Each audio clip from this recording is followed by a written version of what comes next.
Duckworth, thank you so much for your leadership as the chair of the subcommittee. We so appreciate your help. Thank you, Madam Chair, and thank you for your leadership in getting the FAA reauthorization bill out of committee in a bipartisan way. I also want to thank Chair Homendy for being here today and for your work on the MAX 9 investigation. I have a few things I want to say in a statement before I ask you some short questions. It's because I'm particularly concerned about NTSB's finding that pilots on Flight 1282 were unaware that the cockpit door was designed to automatically open during the kind of rapid depressurization event that took place on that Alaskan airline flight when the door plug fell out. As a pilot, I cannot convey strongly enough how critical it is for the flight crew to be fully informed of the features on the flight deck. An in-flight emergency is not the time for a flight crew to first learn about something like this. And then also, as we saw with MCAS, pilots not knowing about a flight deck feature can be deadly. This is even more alarming considering that this is the third time that Boeing has kept information about MAX flight deck features from pilots. And the FAA in the past has let Boeing get away with it the first 2 times. This has become a dangerous pattern which FAA absolutely needs to break. At the start of the MAX program, Boeing removed MCAS from the flight manual with FAA's blessing. Subsequent investigations raised questions about how candid Boeing had been with FAA about the significance of MCAS. Despite this, when evidence emerged of an internal plan at Boeing to intentionally downplay the significance of MCAS to a regular, FAA did not investigate. So they reduced the significance of MCAS to just a regular concern.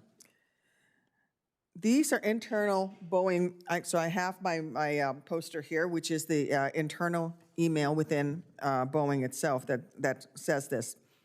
These are internal Boeing meeting minutes showing employees planning to not use the term MCAS outside of Boeing because, and I quote, if we emphasize MCAS as a new function, there may be greater certification and training impact, end quote. They also show a member of Boeing's Organizational Designation Authority, the ODA, approving this plan.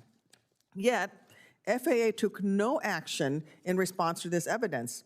According to the Department of Transportation Inspector General, FAA did not even consider finding out who this ODA unit member was to ensure that he or she was not still authorized to perform certification work on behalf of the FAA. Boeing also intentionally hid from pilots the fact that the AOA disagree alert on nearly 80% of Boeing 737 MAX 8 aircraft was not functioning. When Boeing discovered this defect, it did not report it to FAA or inform airlines or pilots, opting instead to keep it a secret.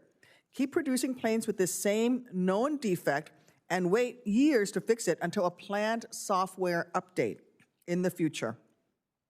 Boeing's plan was disrupted, however, when the first 737 MAX crashed in 2018 and worldwide attention began to focus on AOA sensors. The company was forced to admit that the AOA disagree alert was not functioning on most 737 airplanes and that they knew about it. Unlike MCAS, this was not a safety-related issue. However, this was a clear violation of the MAX's approved flight design. And this is a finding from the U.S. Department of Transportation Office of the Inspector General.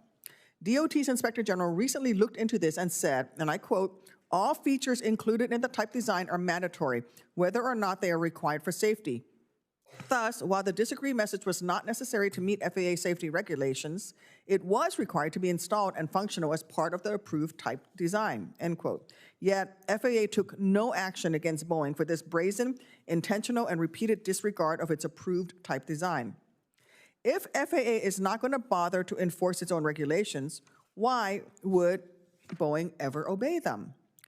So, Chair Homendy, here are my questions. Would you agree that, as a matter of safety, pilots need to know what features are on the flight deck?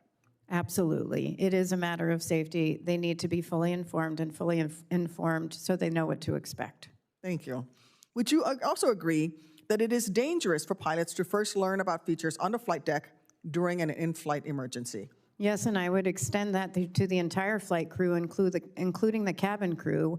One member in this particular flight was hit by the door as it blew out. There was a lot going on at the time. It was complete chaos. They need to know what to expect, and this was a complete surprise. Thank you. You're referring to the Alaska airline incident.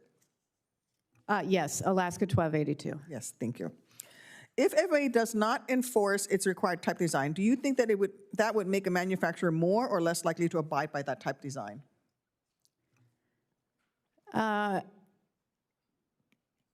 This is a difficult one for me to answer because this is not something that we've investigated.